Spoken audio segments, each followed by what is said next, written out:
All right. Good day, ladies and gentlemen. Thank you for joining me on another great episode of your favorite political talk show, The Truth with Ben Jokes.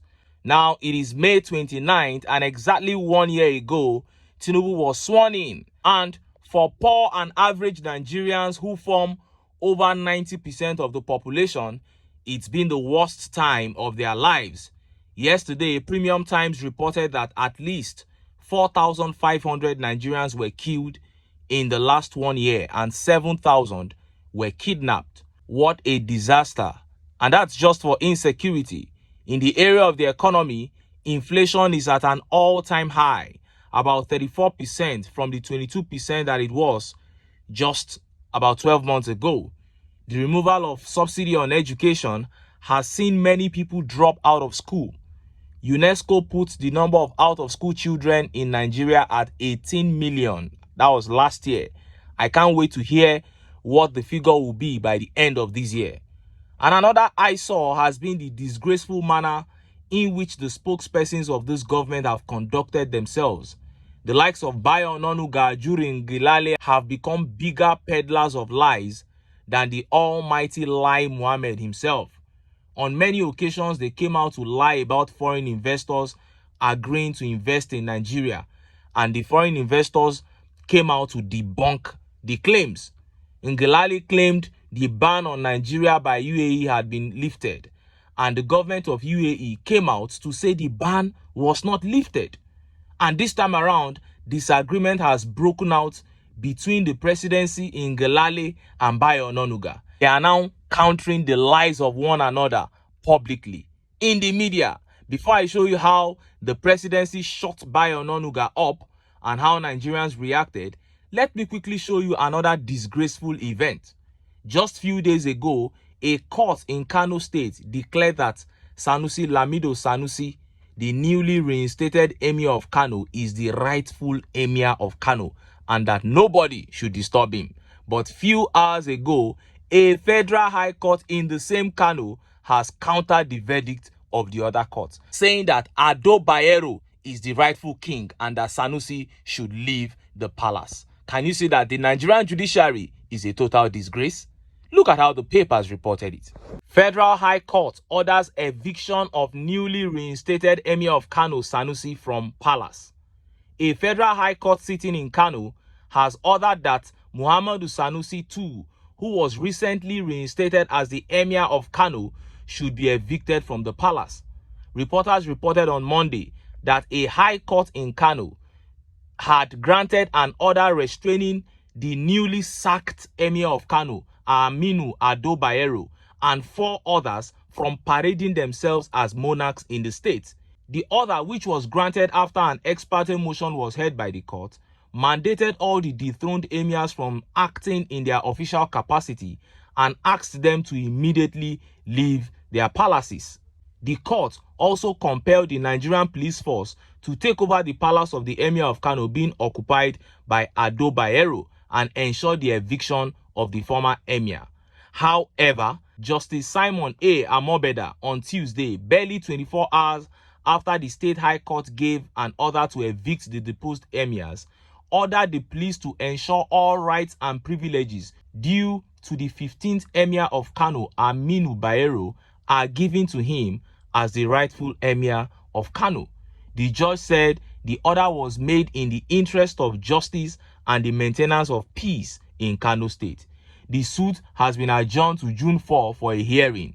Reacting, the former chairman of the National Human Rights Commission, Professor Chidi Odinkalu, took to his X account to describe the order as a game of thrones. He wrote, "In Kano, a 3rd judge and 2nd judge of Federal High Court, Simon Amoeba, has joined the fray in the Game of Thrones." He said, "The judge known as Simon Amobeda, whom my friend Little Napoleon in Calabar State used to harass our friend." So this is a known judge that is used to harass people. And look at how Nigerians reacted. Look at some of the tweet reactions. Adewale Damilare here says, "Kano State Emirship has become a child's play.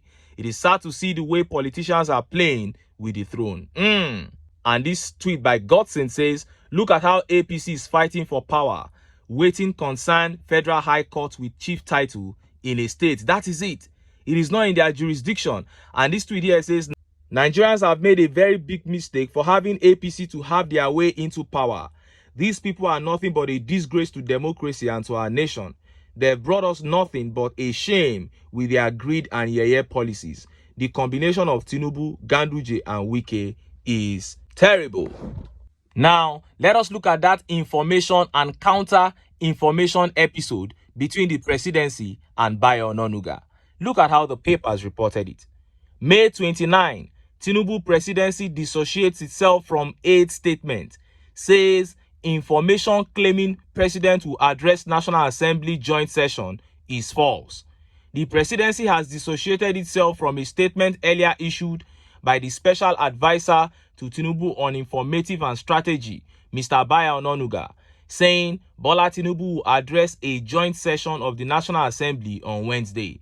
In the statement, ONONUGA said TINUBU would not address the nation on Wednesday to celebrate his first-year anniversary as Nigerian leader. ONONUGA noted that instead, he will address a joint session of the National Assembly, which has lined up a program to commemorate 25 years of the nation's democratic journey at both the executive and legislative levels. According to ONONUGA, TINUBU's speech will dwell on the achievements of his administration and Nigeria's democracy since the military ceded power in 1999. The statement added that former Senate President Senator David Mark, former Speaker of the House of Representatives, and now TINUBU's Chief of Staff, Mr. Femi Gbajabiamila, would also address the Parliament. However, a statement issued by Special Advisor to TINUBU on Media and Publicity, Chief AJURI Ngelale, later on Tuesday, described ONONUGA's statement that TINUBU would address a joint session of the National Assembly as false. Ngelale said the office of the president was not involved in its planning, therefore it was not authorized. He said, in view of public commentary concerning the president delivering a speech before a joint sitting of the National Assembly tomorrow, May 29, 2024, it is important to state that this information is false and unauthorized, as the office of the president was not involved in the planning of the event. In furtherance of his commitment to delivering good governance, TINUBU has embarked on the inauguration of strategic projects across the country. More transformative projects will be inaugurated by TINUBU's administration for the benefit of all Nigerians. Chai! Two directly contradictory statements coming from spokespersons of presidency. What a shame. And look at how Nigerians reacted. Look at some of the tweet reactions. This tweet by Dr. Kano says, ha ha ha, TINUBU, TINUBU, TINUBU, how many times did I call you? BAYO will pay for trying to drag you out. Oh, and this tweet here says, it is obvious you guys are fake 100%. Chai. And Daily Justice here says, a lot of charlatans and clowns in Aso Evil Rock. Chai. That was what Peter Obi said. He said in Nigeria, a man says he's president and then he surrounds himself with charlatans who speak for him. How can you come out, publicly and make a statement from such an office that you are not sure of? This is not the first time. This is not the second. This is what BAYO ONONUGA does always. And whether TINUBU goes ahead to meet National Assembly, Ngelale too will now be indicted because he is saying there's nothing like that. He's saying TINUBU is going to be somewhere else. So one of them is crazy here. And this tweet by Kenny says, you know the funny thing? Estupido BAYO has not brought down the post from his page. The man is close to 70 years old. 70 years old man behaving like this. May we never end up like this. And Toba Shagari says, it is really disturbing and saddening that we are experiencing the same style of leadership encountered during Buhari regime. When you have media aides to the president operating on different wavelengths, it raises doubt where the information emanates from. It's sad and unfortunate, very unfortunate. But they said they were going to continue from where Buhari stopped, so we should not be surprised. And somebody may say this is not a big deal, this is just a little bit of misinformation. But no, this has happened very many times. Then secondly, look at the office we are talking about. We are talking about the #1 office in the federation here. And this is what these guys are paid to do. They have no other job than to just get the right information and put it out there. And they can't do it. They have failed so many times. And this goes to show the lack of inefficiency in governance. And this tells you that for silly reasons like these, so many other failures are going to continue to come up. And that is why we keep telling Nigerians that we cannot continue like this. We cannot continue in a situation where very important things, very important issues, are addressed with levity. Nigerians must come together and say, no, we must get the best of leadership so that we can have the best of nation. But that can never happen with the APC. And that's why we must cast aside our sentiments and take our country back. But until then, make I still enter town. Make I go get some ogbonge political news where una go like. Why? Because of una. Now I dey here, so don't go away. Don't go away.